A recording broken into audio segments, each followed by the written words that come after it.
हमारी कहानी शुरू होती है दिल्ली के कनॉट प्लेस से। भीड़ में लोगों के सामान बेचने की आवाज आ रही है। कोई चूड़ी बेच रहा है तो कोई गोलगप्पे। अलग अलग स्टॉल्स पर लोग आने जाने वालों को बुला बुलाकर अपनी ओर खींच रहे हैं। कुछ ग्राहकों की आवाजें आ रही हैं जो मोल भाव कर रहे हैं।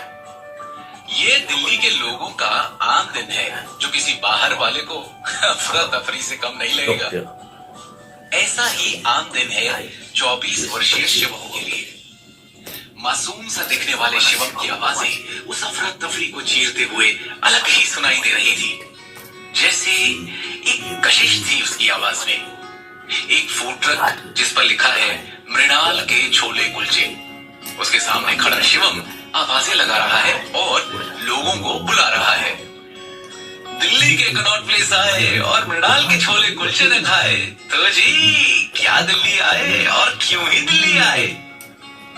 उसकी आवाज लोगों का ध्यान खींच तो रही है। कुछ उसके ट्रक तक आकर रेट्स पढ़कर लौट रहे हैं तो कुछ सिर्फ एक प्लेट लेकर उसमें से पूरे परिवार का स्वाद निपटा रहे हैं। खैर, मायूस सा शिवम आवाजें लगाते हुए कब दोपहर से शाम कर बैठा उसे पता ही नहीं चला। एक और दिन निकल गया और आज भी गले में कुछ कम ही कमाई चमक रही है। पैसों को गिनकर अपनी जेब में डालते हुए उसने अपने साथ काम करने वाले अमन पाजी को ट्रक बंद कर आगे बढ़ाने को कहा। आज घर में शादी है तो थोड़ा जल्दी जाना है।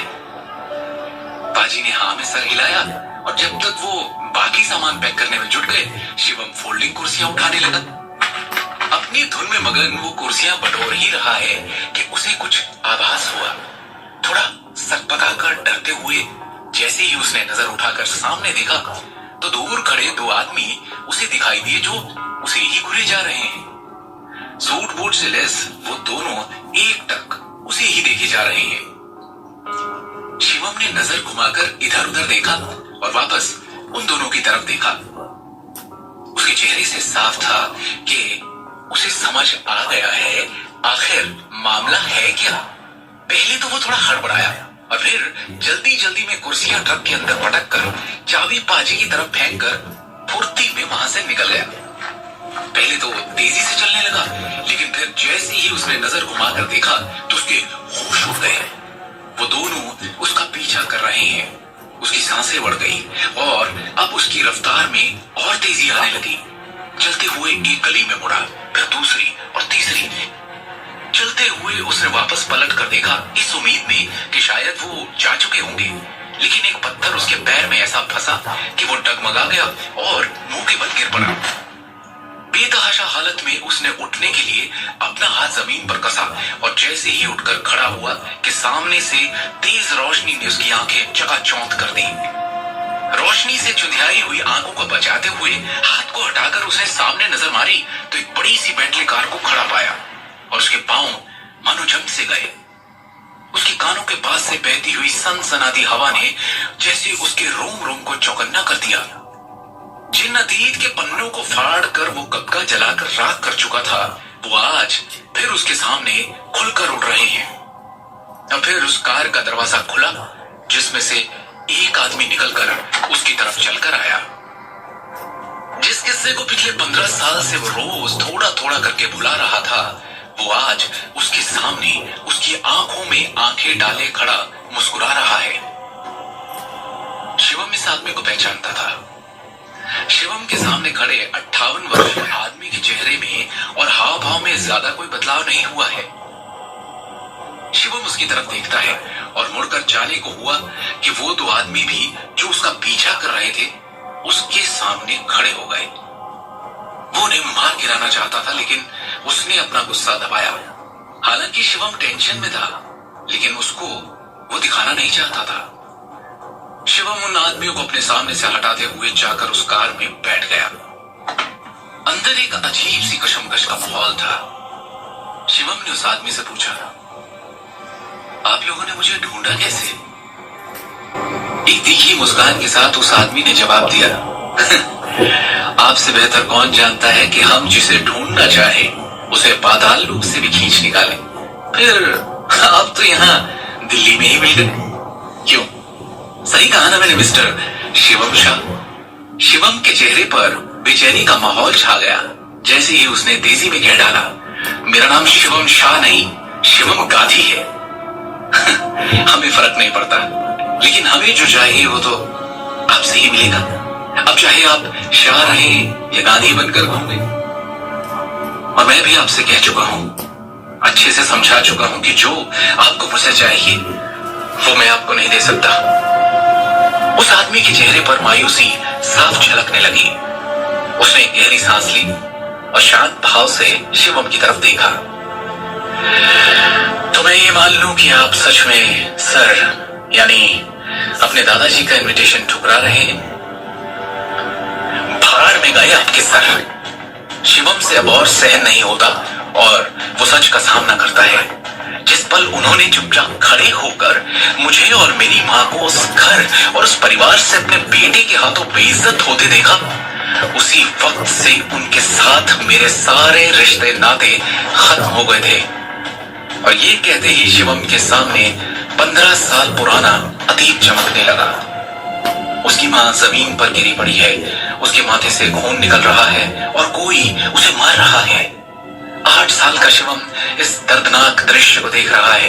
पास में खड़े दादाजी कुछ नहीं बोल रहे थे। अतीत के इस मंजर से शिवम को उस काले सूट वाले आदमी ने बाहर निकाला।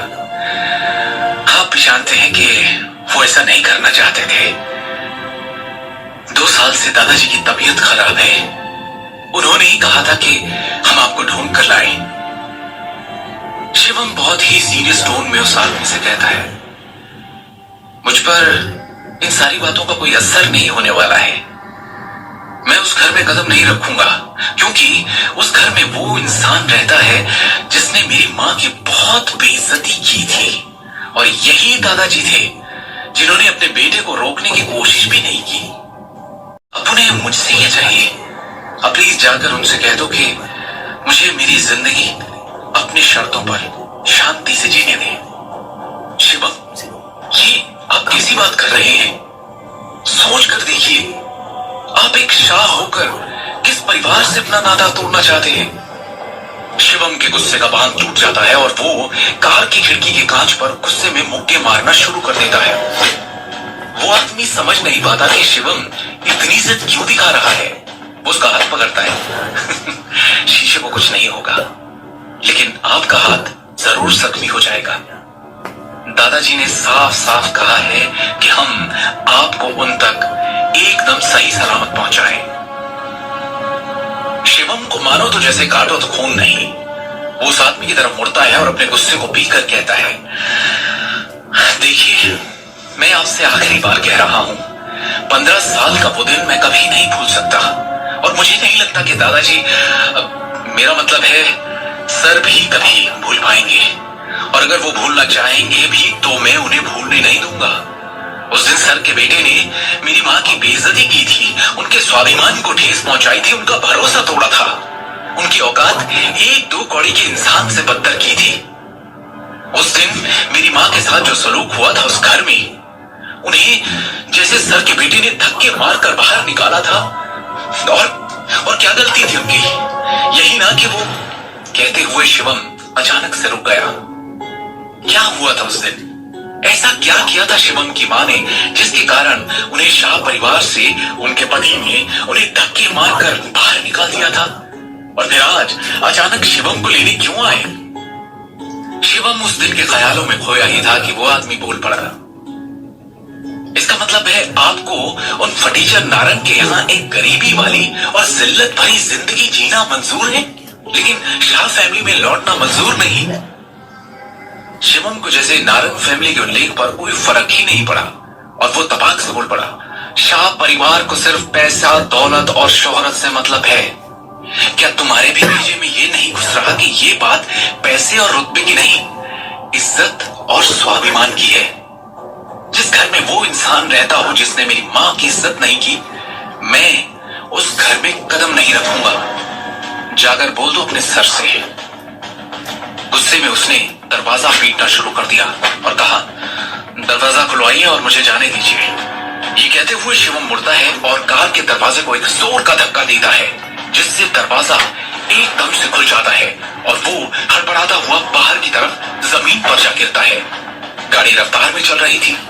शिवम रोड पर गुलाटियां खाते हुए पीछे की तरफ गिरते हुए पहुंचता है, लेकिन बेंटली के पीछे से अटका हुआ एक ट्रक शिवम की ओर तेजी से बढ़ रहा था। तभी ये देखते हुए काले सूट वाला आदमी अपनी जेब से एक रिवॉल्वर निकालता है और उस ट्रक के टायर पर गोली चला देता है। गोली लगने के इम्पैक्ट से ट्रक अपना बैलेंस लूज कर सड़क के साइड पेवमेंट पर चढ़ जाता है। शिवम की जान बच जाती है, लेकिन इससे पहले कि वो आदमी शिवम को वापस जबरदस्ती अंदर बिठाए, वो जैसे तैसे उठता है और बेतहाशा भागना शुरू कर देता है। शिवम के चेहरे पर सालों का दबा हुआ गुस्सा साफ झलक रहा था। उसके दिमाग में हजारों ख्याल एक तूफान की तरह चल रहे थे। शिवम के कानों में उसके पिता की आवाज गूंजने लगती है, तुमने जो किया है उसकी भरपाई अब नहीं हो सकती। तुमने शाह परिवार के रुतबे पर कई सवाल खड़े कर दिए हैं। जो हरकत तुमने की है उसकी सिर्फ एक ही सजा है, तुम्हें ये घर छोड़ना होगा। एक 24 साल के लड़के ने अपनी पत्नी और शिवम की मां से कहा। जवाब में शिवम की मां ने भी कहा, चलिए तो मैं जाऊंगी, लेकिन सारा सच अभी भी ढका हुआ है। हिम्मत है तो पूरा सच बताओ। ये कहते ही उस लड़के ने उस लड़की को एक जोरदार थप्पड़ रसीद कर दिया, जिसकी मार से वो नीचे गिर पड़ी और उसके माथे से खून निकलने लगा था। शिवम अपने ख्यालों से बाहर आता है जब पास से गुजरती हुई एक कार की तेज रोशनी उसके चेहरे पर पड़ती है। वो पीछे मुड़कर देखता है और चौंक जाता है कि वो कार अब भी उसका पीछा कर रही है। शिवम ने वापस चलना शुरू किया और एक ही ख्याल उसके अंदर बार बार कौंध रहा है कि चाहे जो हो जाए, जिस दलदल से उसे सालों पहले बाहर निकालकर फेंका जा चुका था, उसी कीचड़ में अब वो वापस नहीं लौट सकता। और लौटे भी क्यों? क्योंकि वो जिस कारण से शिवम को वापस अपने पास बुलाना चाहते हैं, वो उसके दिमाग में दूर दूर तक नहीं है। उसके दिमाग में तो कुछ और ही है जो वो वापस जाकर पूरा नहीं कर सकता। अचानक उसके चेहरे पर दर्द और बेबसी के भाव उजागर हो चले, जैसे कि उसके पीछे वो कार नहीं बल्कि एक भयानक और दिल दहला देने वाली याद थी, जिससे वो जितना हो सके दूर जाना चाहता था। एक कड़वी सी मुस्कुराहट उसके चेहरे को छूकर निकल जाती है और वो घृणा से कहता है, शाह फैमिली। मालूम तो था उसे कि ये लोग उसे एक ना एक दिन ढूंढ ही निकालेंगे, लेकिन इतनी जल्दी ये उसने सपने में भी नहीं सोचा था। उसी कड़वे सपने से दूर जाते हुए वो इधर उधर देखने लगता है कि कोई टैक्सी या कैब मिले और वो उसमें बैठकर इन लोगों से दूर, बहुत दूर निकल जाए। जाने कितने ही ऑटो टैक्सी रोकने की कोशिश की, लेकिन इस वक्त रोहिणी तक का सफर कहां मिलता उसे इतनी आसानी से। अपनी हर कोशिश में असफल हो उसने अचानक मुड़कर देखा और ये क्या, वो कार अब भी उसके पीछे है। शिवम अचानक रुक जाता है और गुस्से में उस कार को देखने लगता है। शिवम के सब्र का बांध अब टूटने को था। जो करने से वो अपने आप को रोक रहा था, उसके लिए उसके हाथ मचल रहे थे। वो खुद को समझा ही रहा था कि वो गाड़ी स्टार्ट हुई और तेजी से उसके सामने आ रुकी। शिवम उनके सामने डटकर खड़ा रहा, लेकिन उन आदमियों ने जबरदस्ती पकड़कर उसे कार के अंदर घसीटा, दरवाजा बंद किया और तेजी से कार वहां से निकल गए। अब क्या करेगा शिवम? क्यों बैठा है कार के अंदर? कौन है ये लोग और वो क्यों शिवम को शाह फैमिली में वापस लाना चाहते हैं? क्या शिवम वापस लौटेगा उन अतीत के सायों के बीच? क्या हुआ था 15 साल पहले जो शिवम और उसकी मां को यूं जलील किया गया था? क्या है शिवम की सच्चाई? कौन है वो? आगे की कहानी जान